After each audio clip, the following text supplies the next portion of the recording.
Hi everyone, my name is Maria Medrano. I am a senior graduate recruiter at the UTSA Graduate School, and I am also a current graduate student in the psychology department. So I'm working on my PhD, and it makes me really excited to talk to all new graduate students of all disciplines, especially about this topic, just because I know that it's going to be useful, and I do have some recommendations at the end of books and some stuff that you can look at to find your own time management style, what works best for you when it comes to study skills, and some information on.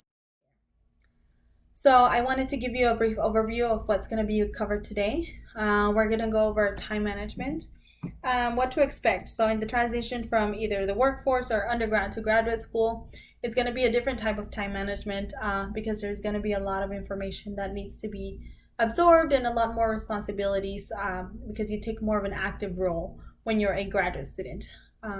We'll also go over study skills and habits, some recommendations on note taking, and some techniques. And of course, I'll have the books names for you to go back and take a look at if you're interested. And then we're going to cover some information on well-being and balance. So, primarily focused on self-care, how to identify when it's time to practice self-care, and some healthy ways to do it. All right, so we're going to go ahead and get started with time management. As I mentioned before, I just want to go over the expectations. So, as an undergrad, you probably were used to reading and sitting down in the classroom and sitting on the lecture, absorbing all of that information to prepare you for after graduation, whether it's the workforce or even small things like preparing you for taking an exam. So, the only difference at the graduate level is that there's going to be more reading, and you won't necessarily be sitting down in a classroom being lectured. As I mentioned before, you take more of an active role. So when you read to prepare for your class, you're expected to show up and discuss what you learned. So, not necessarily sit down and listen to what the professor has to say, but give your feedback, even critique some of the stuff that you're learning. So, that's going to take a lot of critical thinking and time for preparing. In addition to time spent in the classroom, some of your programs will require internships or research or other responsibilities, especially if you're receiving funding. And so, learning how to manage that as well.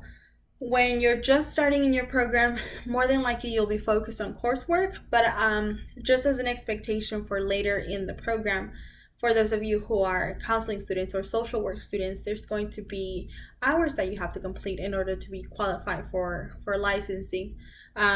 Architecture students, all of those professional programs will have internship requirements. Or you may want to do some internships as a graduate student just to prepare you for when you go out into the workforce.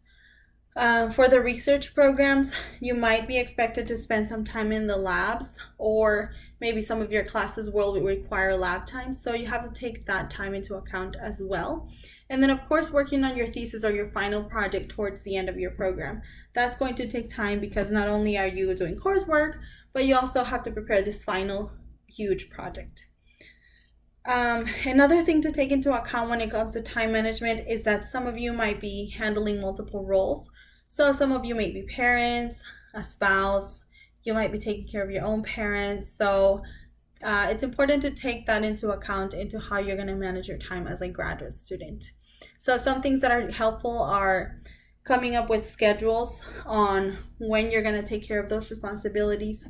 I personally have one personal planner and one work planner and then one school planner. So it helps me compartmentalize and focus on one thing at a time. So hopefully maybe that will work for you if you want to give it a try. Also managing expectations. So expectations in several aspects. Your professors will have higher expectations of you as a graduate student, and your family has to also manage expectations as well, because like I said, graduate school is going to take more time. So if you're used to spending a lot of time with your family, that's going to be probably reduced. So you want to manage those expectations for them and explain to them why that's happening. A lot of the times, some of our graduate students talk about not being able to participate in family functions as often. So managing all of that. And then learning how to prioritize to achieve your goals is another thing that you can achieve with time management. All right, so what exactly is it? A couple of researchers not too recently define time management as behaviors that aim at achieving an effective use of time while performing certain goal-directed activities. So basically, behaviors that will get you to achieve a specific goal, whether it's in the short term or the long term. So you want to prepare for an exam, complete a paper, or graduate. So you can take different perspectives from that. It has three components, and this is just one research. There's more information that I'll talk about later. One of them is time assessment. So one component of time management is being able to be aware of time and how you use it. So how much time do you think you'll spend on something? And then once you do it, it's important to go back and look at how much time did I actually spend doing that. I like to think that I can write 5 pages in a day, and then I sit down and realize I wrote 1 page in the entire day. So I have to learn how to to know myself. Planning behaviors are also a part of time management behaviors. So in the broad term, goal setting, prioritizing to reach those goals, and what exactly do you do? Planning behavior can be as minimal as writing something down in a planner. So that's another component. And then the last one is monitoring your behaviors, monitoring that your use of time. So how much time am I spending doing this versus how much time am I spending working on my goals or my priorities?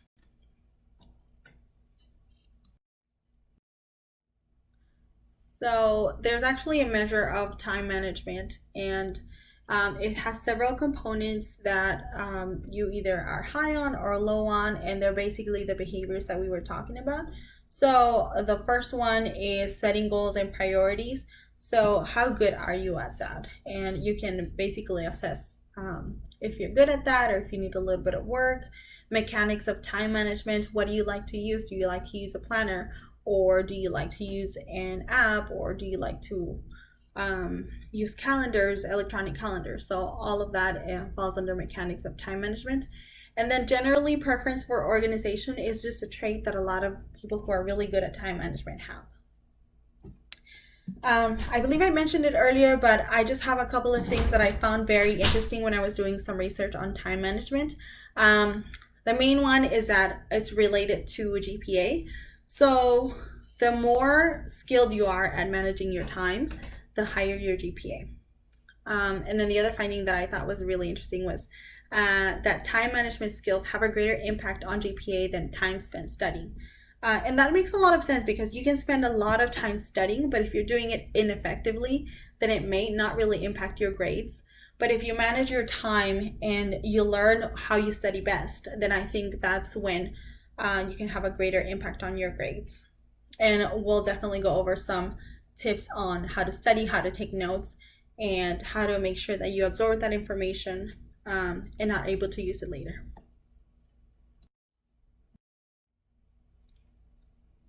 All right, so these are just a few tools that I recommend to incoming graduate students. Some things that you can try, but there's not one thing that works better than the other, because time management is so personal. You have to learn how and when you are most productive. You have to learn what works best for you. As I mentioned before, for me, planners work the best just because I really like to write things down. So if you're that kind of person, go ahead and get your planner right before school starts. If you like to be reminded electronically, there's an app called Asana, where you basically just write all your tasks, you type all your tasks, and you can check them off one by one. If you like to work in a team, so if you ever have to do some teamwork, that's really useful as well, because you can assign tasks for other people, but I'm kind of striving away from time management. Asana is interesting because it will remind you when you haven't done something. So in Asana, you give yourself a task and you also set yourself a deadline. And if that deadline passes, Asana will email you, will ping your phone. So if you need that, very, very useful. Other electronic tools or apps, definitely your phone. A lot of people like to use their email calendar to keep organized. And then the last one is the quadrant method, which is very specific to being able to identify your priorities. So I have it over here on the right hand side of the presentation. It's basically just a square where you identify the tasks that you have to complete. You have to make several decisions. Is the task urgent and is it important? You don't want to be there for the most part, because if something is important and urgent and you haven't done it yet, it will cause some stress on you. So you really want to be on the not urgent and important quadrant, which is the second one. Yes, it's something very important, but there's no rush. You also can identify stuff on your urgent, not important list. So those tend to be less academic focused. It could be anything from I have to get my oil changed to you have an event to attend to, something like that. Would go under not important urgent for me. Like I said, a lot of this stuff is gonna be very unique to you, but I think this is helpful for being able to identify where tasks fall under these squares and what you need to get doing first. And so if you happen to have something on quadrant 1, then you know that there's no time to focus on quadrants 2, 3, and 4. Quadrant 1 has to get done, anything you have on that list, and then you move on to 2, 3, and 4. So I really like this for being able to identify your priorities, which is a very important piece of time management. All right, so we're moving on to study skills and habits. I mentioned this before. A lot of this stuff is from a couple of books that I have information on towards the end of the session. One of the things that I thought was interesting when it comes to effectively studying is deep study reading. And it's called the SQ3R method, which involves surveying, question, reading, recall, and review. So the survey piece is what you would call speed reading.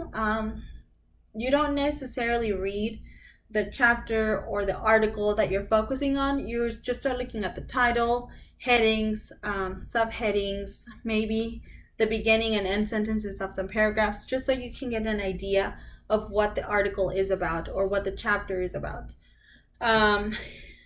It's very similar to kind of just reading the abstract of an article, but I think it gives you a bigger picture. Before you even start reading, you should have a couple of questions. What is new, and how does this fit into what I need to learn? So what is this article, how is this article innovative? What am I going to get out of it that I don't know already? And that's just going to be based off of reading the titles and the subheadings. Then it's time to read. So the first time you read the article is the speed reading piece. You just want to get an idea, but you don't have to remember every detail.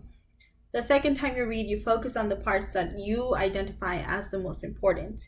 And so, again, you don't have to spend a lot of time when it comes to reading. You just have to identify what's important. You know, if you feel like you have to focus on the details, then go ahead and do that. But again, it's very, you have to tailor it to yourself. So after you read it once, you take a break, you read it for a second time, but really read it and look at what you're interested in. Then you recall. So basically, you explain the most important points in your own words. So try not to verbatim say what's on the article. Try not to look at it. The best way to do it is just pretend you're explaining it to somebody that knows nothing about the topic. At least that's how I've been taught. And then you review it. You take a look at what you said, what you recalled, and then assess whether you were correct, whether you missed some points that were important and you just kind of forgot while you were recalling. So it's a good time for review to go back and look at what you may have missed.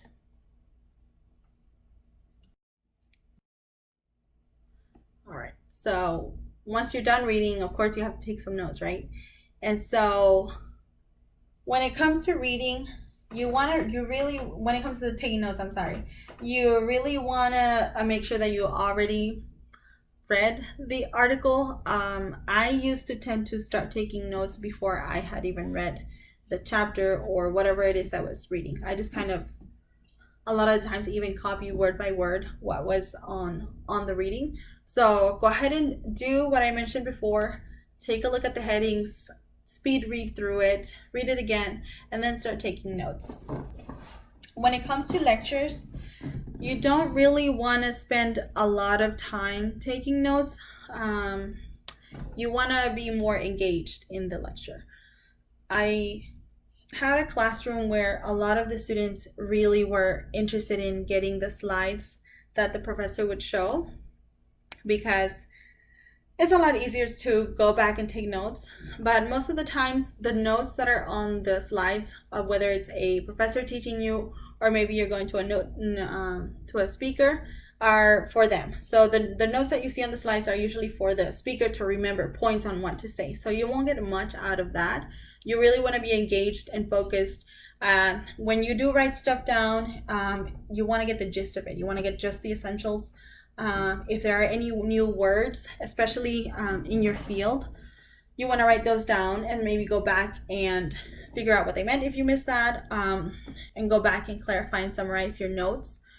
You can clarify with the speaker, but really, by clarifying what the person who wrote this book means, is you go back and take a look. If your notes are sloppy and you know they're not going to make sense to you 2-3 weeks later when you're getting ready for the exam, you want to go back and make sure that you clarify what you meant there, and you want to have a little summary of your note taking.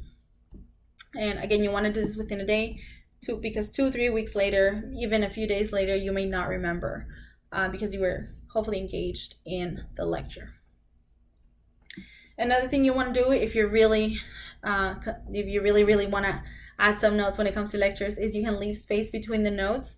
Whether you're typing or you're writing in a notebook, leave that there so that way you can go back and make comments, especially if you need to clarify something with the speaker, or maybe a classmate brings up another view. You can make your notes on there. And speaking of classmates, you want to share your notes with them if you can. One, you really want to get to know your classmates, because if you miss a day, they can always catch you up. But also, you can use them as a social outlet, because they understand what you're going through. So sharing notes is always useful, especially if you join a study group, because you get different perspectives from the topic. And as I mentioned before, there's a lot of critical thinking that has to happen at the graduate level. So sharing those notes can hopefully lead to a fruitful discussion with a classmate, somebody who's also in the field and learning.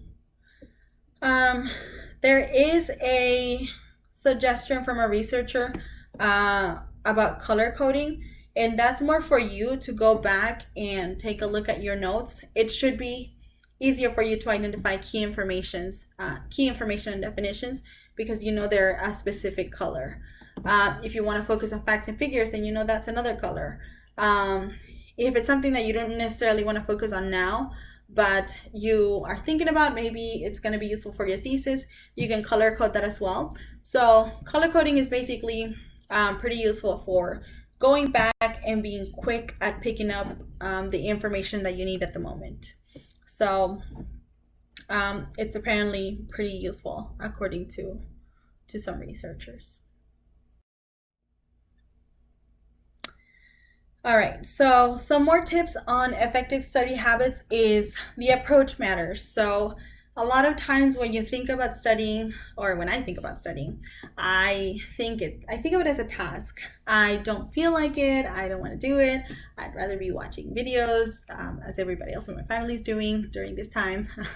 But I know that it has to be done. So instead of looking at it as not boring, but as a task or something that has to be done, you can look at it a different way. You can look at it as a learning opportunity. This is my time to expand my knowledge in my field and hopefully be able to apply it in the workforce or in research or wherever it is that you want to go. So approach to it definitely matters, because it changes your mindset.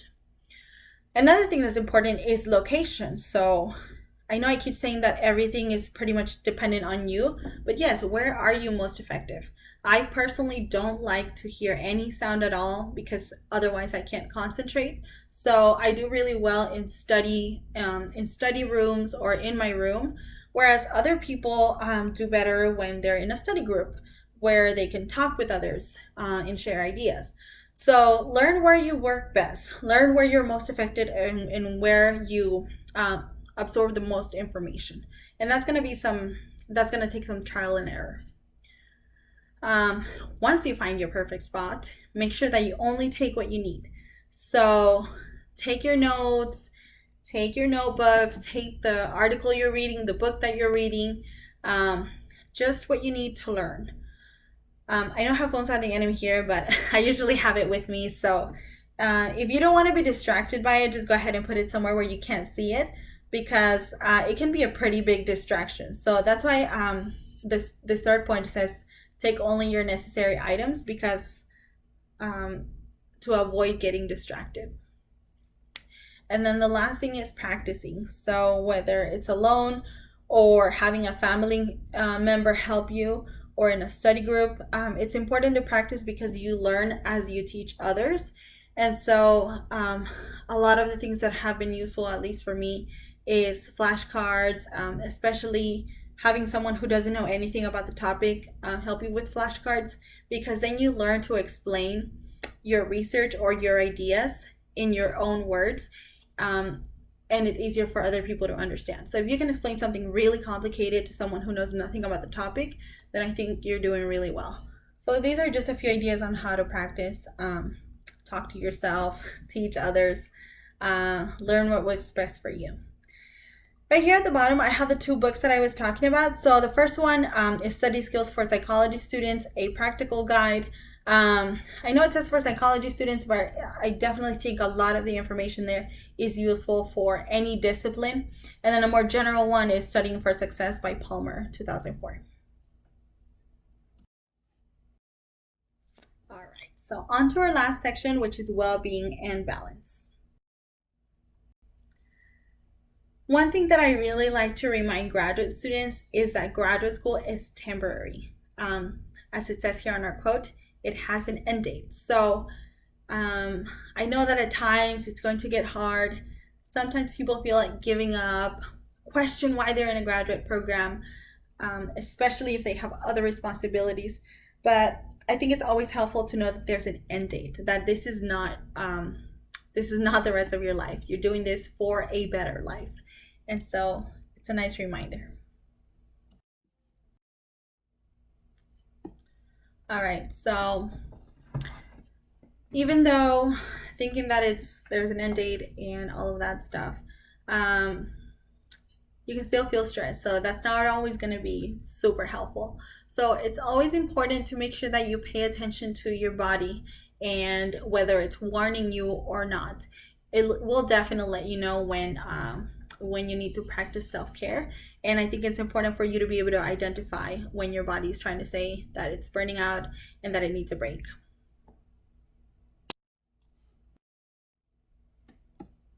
So I just have a few examples of some of the things that people typically experience when they're feeling really stressed and really do need to take a break and start practicing self-care.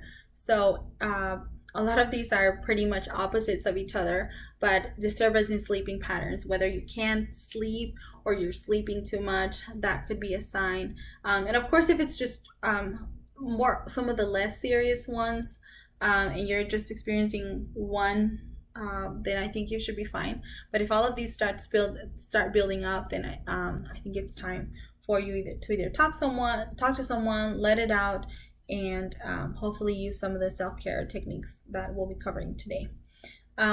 Anxiety, depression, whether it's slight or not, are definitely signs. Under eating, overeating, being irritable and aggressive. A lot of the times it's hard to interpret that, but many times it stems from anxiety. It's just that it's hard to express that anxiety. So some people will express it as aggression. And it's important to also remember that people respond differently to stress. So these are just a few of the things that you might want to look out for. Um, but if you just feel like you need that self care, if you just feel like you need a break, then go ahead and take it. Also, another reminder that not all stress is bad. Sometimes it's good. Sometimes it gives you that extra thing you need to be able to keep going.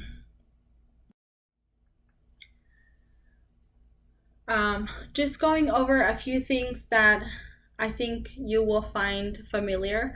Some of the external triggers that you may experience as a graduate student are listed on here. So major life changes, of course, going to graduate school is a huge life change, especially if you have other responsibilities. There's going to be a change in environment, um, higher workload. It's gonna be, if you're a social person, it might be a little difficult to keep a social life, so you might start missing that. There's of course some internal triggers about fear of failure is pretty common, lack of control. So all of that, all of those are triggers that you also want to look out for. um, and when you do start feeling like that, I think it's important to learn what's negotiable and what's not. What are some things that you can change? You can change your perspective. I was talking earlier about um, looking at studying as a task versus looking at it as a learning opportunity. So you can make those changes in framework that might be able to help your mood or how you're feeling. Some of the stuff may not be negotiable, so you have to turn in a midterm project and you have a deadline and you cannot change that. What can you do? You can just work towards that. Try to meet that deadline. If you need more time and you're not feeling well and you're stressed out and there's life events going on, I would definitely recommend talking to professors, because they're usually pretty understanding about those things. One time, I specifically had a professor tell me, if I don't know that you're going through something, I can't help you. And that doesn't mean that they have to know every single detail of your life. But if you do need that extra time, you're going through a life changing experience, it's always useful to let your professors know so that way you can work together. That way you don't just stress out on your own.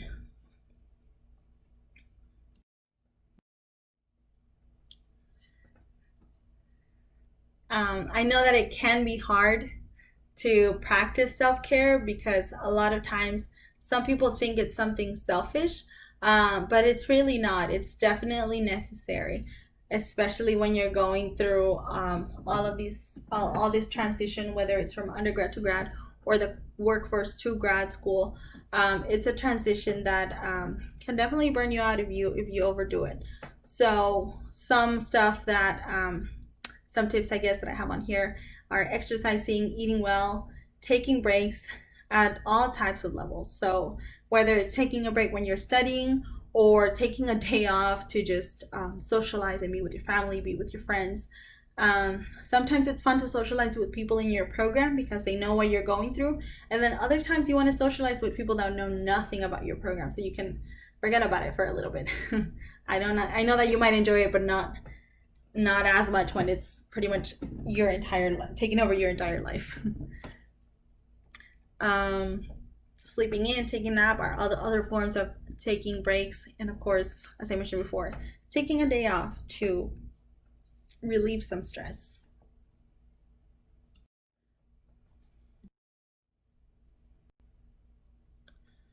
This is covering some of the stuff that I mentioned earlier. So, um, listening to your body without feeling guilty.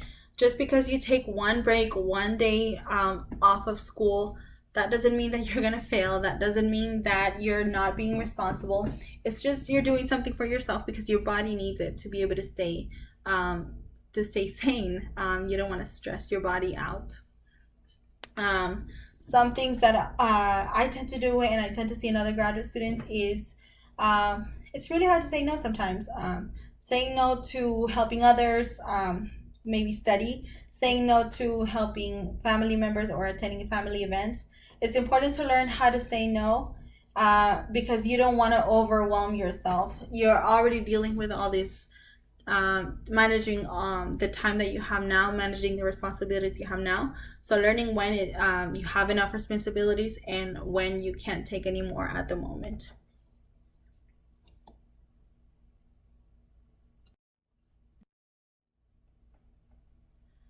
All right, some final thoughts on well being, not necessarily self care. is some of the stuff that I talked about when I talked about expectations. So my coworker and I used to say, when you go to graduate school, the entire family goes to graduate school. So, what we mean by that is just that it's important to talk to your loved ones, your family members, your parents, your kids, to let them know what to expect. That you're going through this life-changing transition that's going to take a lot more of your time. And so, learning that you can't necessarily spend as much time as you used to with family. But of course, you can take you decide you want to take a day off or whatever. It's just learning how to manage those expectations. So hopefully in advance before you start the program, and encourage open conversations with your advisors.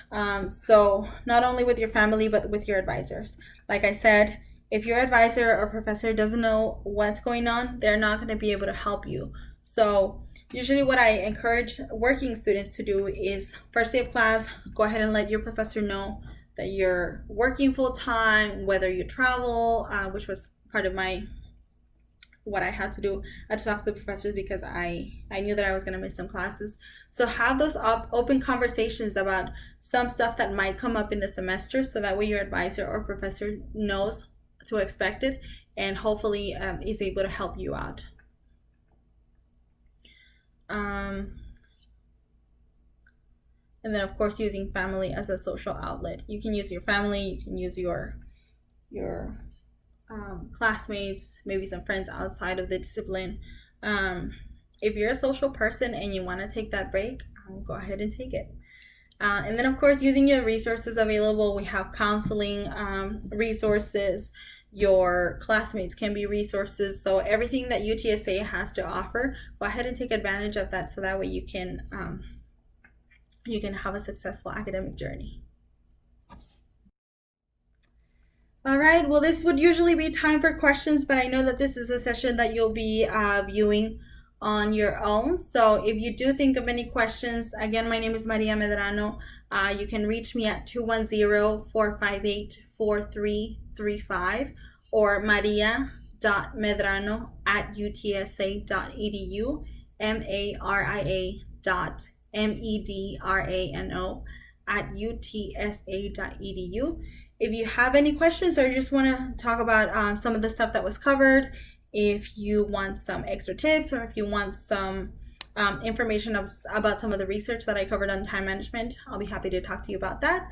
But I'd like to thank you for listening to me for these past half an hour. Hopefully you got something useful out of this session, and I truly, truly hope that you have a great academic journey here with us at UTSA.